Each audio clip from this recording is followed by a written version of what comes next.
Assalamualaikum warahmatullahi wabarakatuh. Perkenalkan, kami dari kelompok 5 yang akan mempresentasikan materi kami yang berjudul Pasar Uang.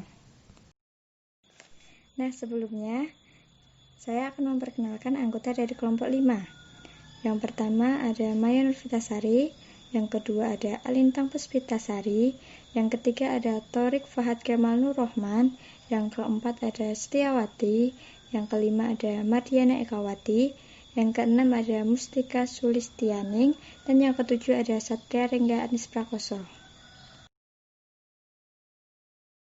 Nah, yang akan kita bahas dalam materi pasar uang ini ada yang pertama pengertian dan tujuan pasar uang, yang kedua ada fungsi dan manfaat pasar uang, yang ketiga ada karakteristik debitur dan kreditur pasar uang, yang keempat ada kelebihan dan kekurangan pasar uang, dan yang terakhir ada instrumen pasar uang. Pengertian pasar uang. Pasar uang atau money market adalah tempat pertemuan abstrak yang digunakan para pemilik dana jangka pendek untuk menawarkan kepada calon pengguna yang membutuhkannya, baik secara langsung maupun melalui perantara. Adapun dana jangka pendek adalah dana-dana yang dihimpun dari perusahaan maupun perseorangan dengan batasan waktu dari 1 hari sampai 1 tahun yang dapat diperjualbelikan di dalam pasar uang. Atau lebih ringkasnya lagi, pasar uang adalah tempat aset-aset keuangan diperdagangkan.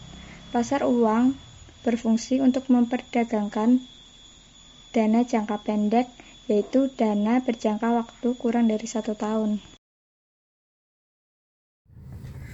Selanjutnya kita akan membahas tujuan pasar uang. Dalam pasar uang ada dua pihak yang terlibat secara langsung ataupun tidak langsung.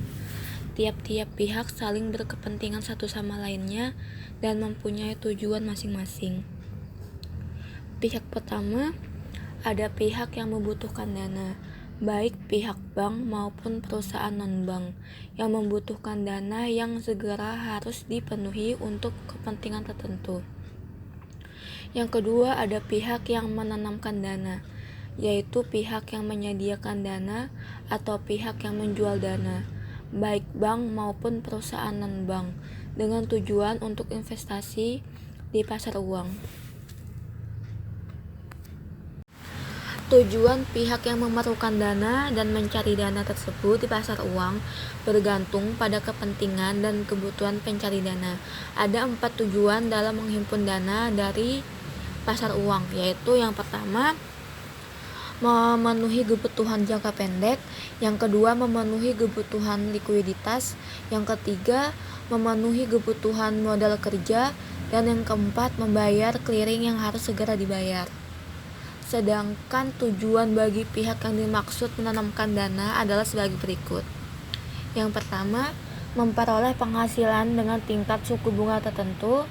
Yang kedua, membantu pihak yang benar-benar mengalami kesulitan keuangan. Yang ketiga, spekulasi dengan harapan akan memperoleh keuntungan besar dalam waktu yang relatif singkat dan dalam kondisi ekonomi tertentu. Selanjutnya kita akan membahas fungsi pasar uang. Pasar uang pada prinsipnya merupakan sarana alternatif bagi lembaga-lembaga keuangan, perusahaan-perusahaan keuangan, dan peserta-peserta lainnya, baik dalam memenuhi kebutuhan dana jangka pendeknya maupun dalam rangka melakukan penempatan dana atas kelebihan likuiditasnya. Pasar uang secara tidak langsung juga sebagai sarana pengendali moneter yang dilakukan oleh penguasa moneter dalam melaksanakan operasi pasar terbuka.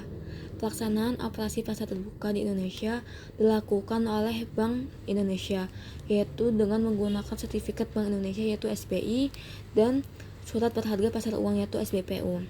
SBI sebagai piranti operasi pasar terbuka digunakan untuk tujuan kontraksi moneter, yaitu untuk mengurangi jumlah uang yang beredar di masyarakat. Sedangkan SBPU berfungsi sebagai piranti ekspansi moneter, yaitu menambah jumlah uang yang beredar.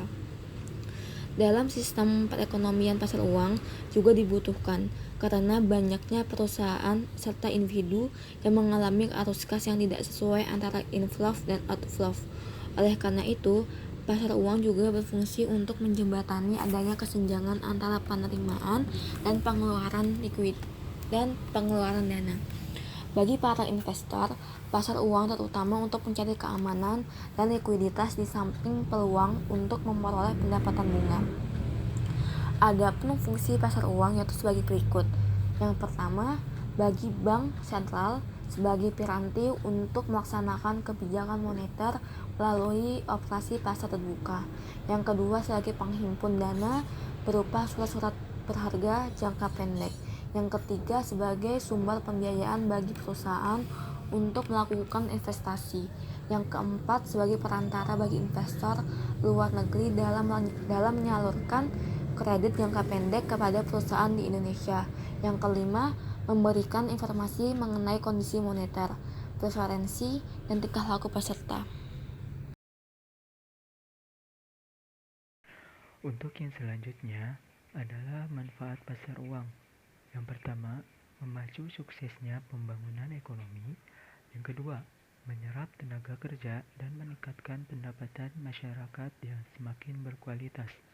Yang ketiga, terpenuhinya kebutuhan kredit jangka pendek untuk membiayai kebutuhan modal kerja perusahaan seperti bahan dasar, bahan pembantu untuk kelancaran proses produksinya. Yang keempat, terpenuhinya kebutuhan barang dan jasa bagi masyarakat yang semakin berkualitas. Yang kelima, manfaat menghimpun dana untuk perusahaan, antara lain memenuhi kebutuhan dana jangka pendek, memenuhi kebutuhan likuiditas, memenuhi kebutuhan modal kerja, dan membayar karena kalah clearing. Yang keenam, manfaat investor yang menanamkan dananya di pasar uang, antara lain memperoleh penghasilan dengan tingkat suku bunga tertentu, membantu pihak yang benar-benar mengalami kesulitan keuangan, dan memperoleh keuntungan besar dalam jangka pendek dan dalam kondisi ekonomi tertentu.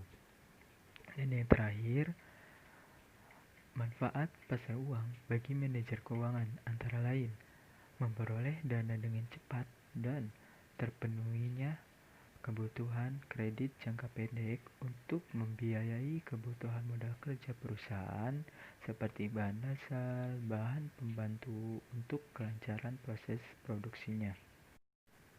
Dan yang selanjutnya adalah karakteristik pasar uang, debitur, dan kreditur dalam pasar uang.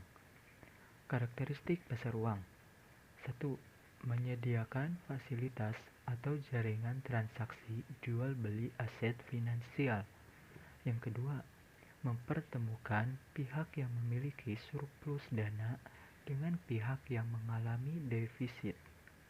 Yang ketiga, transaksi dalam pasar uang sebagian bersifat jangka pendek. Yang keempat, pasar uang juga berfungsi untuk memenuhi kebutuhan dana jangka pendek perusahaan, lembaga keuangan, dan pemerintah, mulai dari overnight sampai dengan jangka waktu jatuh tempo 1 tahun. Yang kelima, pada waktu yang sama, pasar uang menyediakan outlet investasi bagi pihak surplus dana jangka pendek yang ingin memperoleh pendapatan atas dana yang belum terpakai. Debitur dan kreditur dalam pasar uang. Menentukan siapa debitur atau borrower dan siapa kreditur atau leader dalam pasar uang agak sulit karena kadang perusahaan atau lembaga-lembaga yang sama beroperasi di kedua sisi pasar uang, yaitu dalam waktu yang sama bisa sebagai debitur dan juga bisa sebagai kreditur. Lembaga-lembaga yang biasanya ikut bermain di dua sisi pasar uang adalah bank-bank besar, lembaga-lembaga keuangan non-bank, lembaga-lembaga pemerintah. Bahkan, kadang bank-bank sentral dapat menjadi pemasok dana yang agresif di pasar uang dan mengambil posisi sebaliknya pada esok harinya. Yang selanjutnya adalah kelebihan dan kelemahan pasar uang. Yang pertama, untuk kelebihan pasar uang adalah sarana untuk mencari pinjaman dana jangka pendek bagi perusahaan yang mengalami kesulitan likuiditas. Kemudian, sarana untuk menempatkan kelebihan dana yang dimiliki oleh badan usaha.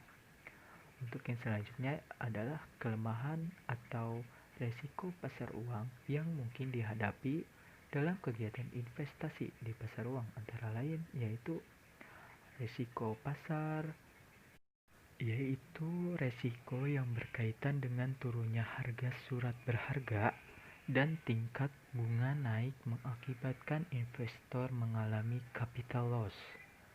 Yang kedua, resiko reinvestment, yaitu resiko terhadap penghasilan suatu aset finansial yang harus di-reinvest dalam aset yang berpendapatan rendah, atau dapat dikatakan bahwa resiko reinvestment adalah risiko yang memaksa investor menempatkan pendapatan yang diperoleh dari bunga, kredit, atau surat-surat berharga ke investasi yang berpendapatan rendah akibat turunnya tingkat bunga. Yang ketiga, resiko gagal bayar. Risiko ini terjadi akibat tidak mampunya peminjam memenuhi kewajibannya sesuai dengan yang diperjanjikan.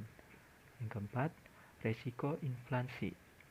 Pemberi pinjaman menghadapi kemungkinan naiknya harga-harga barang dan jasa yang akan menurunkan daya beli atas pendapatan yang diterimanya. Yang kelima, resiko valuta. Investor internasional dihadapkan pada risiko mata uang, yaitu kerugian yang terjadi akibat adanya perubahan yang tidak menguntungkan terhadap kurs mata uang asing. Yang keenam, resiko politik. Risiko ini berkaitan dengan kemungkinan adanya perubahan ketentuan perundangan yang berakibat turunnya pendapatan yang diperkirakan dari suatu investasi, atau bahkan akan terjadi kerugian total dari modal yang diinvestasikan. Yang ketujuh, marketability atau liquidity risk, yaitu resiko dapat terjadi apabila instrumen pasar uang yang dimiliki sulit untuk dijual kembali sebelum jatuh tempo. Sulitnya menjual kembali surat berharga tersebut memberi resiko untuk tidak dapat mencairkan kembali instrumen pasar uang dalam membentuk uang tunai pada saat membutuhkan likuiditas sebelum jatuh tempo. Contoh mekanisme transaksi di pasar uang. Pada bank harta mengalami kalah clearing, sehingga meminjam kepada bank karun di pasar uang antar bank. Dengan demikian, Bank Indonesia akan mengkredit akun bank karun DBI dan mendebit akun bank harta DBI. Dengan demikian, bank harta memiliki cadangan giro yang cukup di Bank Indonesia. Namun, bank tersebut berhutang ke bank karun. Instrumen pasar uang. 1. Call money. 2. Sertifikat Bank Indonesia. 3. Surat berharga pasar uang. 4. Sertifikat deposito. 5. Bankar acceptance. 6. Repurchasement agreement. 7. Treasury bills. 8. Commercial paper. 9. Negotiable certificate of deposit. Nah, untuk selanjutnya yaitu call money. Apa itu sih call money? Call money adalah penempatan atau peminjaman dana jangka pendek dalam hitungan hari antar bank. Lebih jelasnya, call money adalah instrumen bank dalam mengatasi kekurangan atau kelebihan dana jangka pendek yang bersifat sementara. Bagi bank yang menempatkan, pinjaman singkat merupakan aktiva bank, sedangkan bagi bank yang menerima penempatan, pinjaman singkat merupakan kewajiban atau utang atau pasif. pinjaman singkat dibukukan dalam rekening. Call money merupakan salah satu sarana penting untuk mendorong pengembangan pasar uang. Pasar uang antar bank pada dasarnya adalah kegiatan pinjam-meminjam dana antara satu bank dengan bank lainnya untuk jangka waktu pendek. Untuk selanjutnya yaitu Sertifikat Bank Indonesia atau SBI. SBI adalah surat berharga yang dikeluarkan oleh Bank Indonesia sebagai pengakuan utang berjangka waktu pendek 1-3 bulan dengan sistem diskonto atau bunga. SBI merupakan salah satu mekanisme yang digunakan Bank Indonesia untuk mengontrol kestabilan nilai rupiah. Dengan menjual SBI, Bank Indonesia dapat menyerap kelebihan uang primer yang beredar. Tingkat suku bunga yang berlaku pada setiap penjualan SBI ditentukan oleh mekanisme pasar berdasarkan sistem lelang. Sejak awal Juli 2005, BI menggunakan mekanisme BI rate atau suku bunga BI, yaitu BI mengumumkan target suku bunga SBI yang diinginkan BI untuk pelelangan pada masa periode tertentu. BI rate ini kemudian yang digunakan sebagai acuan para pelaku pasar dalam mengikuti pelelangan. Surat berharga pasar uang atau SBPU.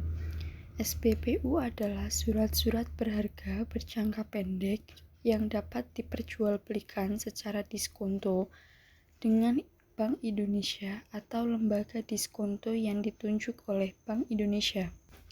SBPU sama halnya dengan SBI merupakan instrumen operasi pasar terbuka dalam rangka ekspansi moneter oleh BI dengan menetapkan tingkat diskonto SBPU.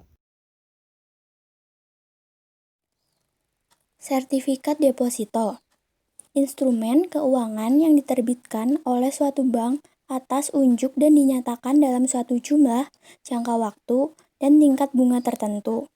Sertifikat deposito adalah deposito berjangka yang bukti simpanannya dapat diperdagangkan. Ciri pokok yang membedakannya dengan deposito berjangka terletak pada sifat yang dapat dipindah tangankan atau diperjualbelikan sebelum jangka waktu jatuh temponya melalui lembaga-lembaga. Selanjutnya, banker acceptance, suatu instrumen pasar uang yang digunakan untuk memberikan kredit pada eksportir atau importir untuk membayar sejumlah barang atau untuk membeli valuta asing. Eksportir sangat tergantung pada pembiayaan akseptasi oleh bank domestik atau suatu bank asing. Dengan demikian, akseptasi adalah instrumen keuangan yang dirancang untuk mengalihkan resiko perdagangan internasional kepada pihak ketiga yang akan mengambil resiko tersebut, karena ia memiliki keahlian dalam menilai resiko kredit dan menyebarkan resiko tersebut dalam berbagai pinjaman. Selanjutnya ada Treasury Bills. Treasury Bills atau T-bills merupakan instrumen hutang yang diterbitkan oleh pemerintah atau bank sentral di Amerika Serikat atas tunjuk dengan jumlah tertentu yang akan dibayarkan kepada pemegang pada tanggal yang telah ditetapkan. T-bills tidak memberikan bunga secara langsung, tetapi dijual atas dasar diskonto dengan jumlah diskonto ditetapkan melalui proses pelelangan. T-bills tidak dimanfaatkan sebagai sarana investasi bagi lembaga keuangan maupun perusahaan non-keuangan yang memiliki kelebihan dana. Dengan penempatan kelebihan dana tersebut, di samping memperoleh penghasilan atau bunga, juga sebagai cadangan likuiditas. Sebagai sarana investasi, instrumen pasar uang ini mempunyai berbagai kelebihan, yaitu 1. Tidak beresiko karena diterbitkan oleh lembaga pemerintah atau bank sentral. Yang kedua, mempunyai pasar sekunder sehingga mudah diperjualbelikan. Yang ketiga, kemungkinan terjadinya kerugian apabila investor menjual surat berharga ini untuk memenuhi kebutuhan likuiditasnya adalah sangat kecil. Perusahaan atau lembaga yang menjadi investor utama dalam T-bills ini antara lain bank sentral, bank-bank umum, mutual funds, BUMN, lembaga-lembaga keuangan non-bank, perusahaan-perusahaan, badan pemerintah negara lain, dan individu. Commercial paper merupakan promes yang tidak disertai dengan jaminan, yang diterbitkan oleh perusahaan atau bank untuk mendapatkan dana jangka pendek. CP dijual kepada investor dalam pasar uang. Dengan demikian, CP pada dasarnya merupakan promes di mana penerbit berjanji akan membayar sejumlah tertentu uang pada saat CP jatuh tempo. Jangka waktu CP ini berkisar mulai dari beberapa hari sampai 270 hari. Penjualan CP pada umumnya dengan sistem diskonto, namun beberapa di antaranya menggunakan bunga. Penerbitan CP tidak perlu menggunakan penjamin emisi, tetapi beberapa penerbit karena alasan tertentu menggunakan arranger dalam penerbitannya. Arranger ini pada umumnya merupakan bank-bank umum yang berfungsi sebagai perantara antara pemodal dan penerbit. Namun, mereka tidak bertanggung jawab atas terjual atau tidak terjualnya CP yang diterbitkan.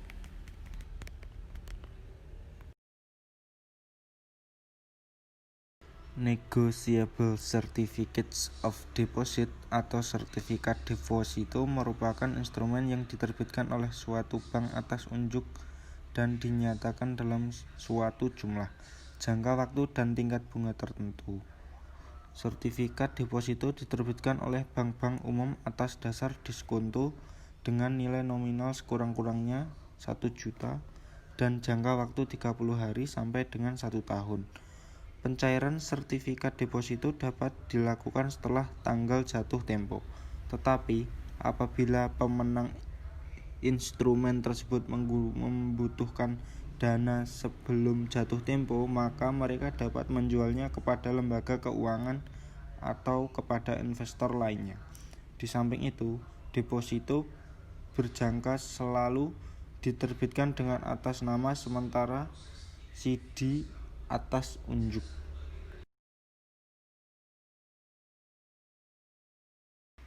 Repurchase Agreement atau repo merupakan transaksi jual beli surat berharga disertai dengan perjanjian bahwa penjual akan membeli kembali surat-surat berharga yang telah dijual tersebut pada tanggal dan dengan harga yang telah ditetapkan terlebih dahulu. Surat berharga yang sering digunakan untuk transaksi repo adalah surat berharga yang dapat diperjualbelikan secara diskonto, misalnya SBI, SPBU, CD, dan T-bills. Sekian materi yang kami sampaikan. Jika ada yang bertanya, silahkan melalui WA. Wassalamualaikum warahmatullahi wabarakatuh.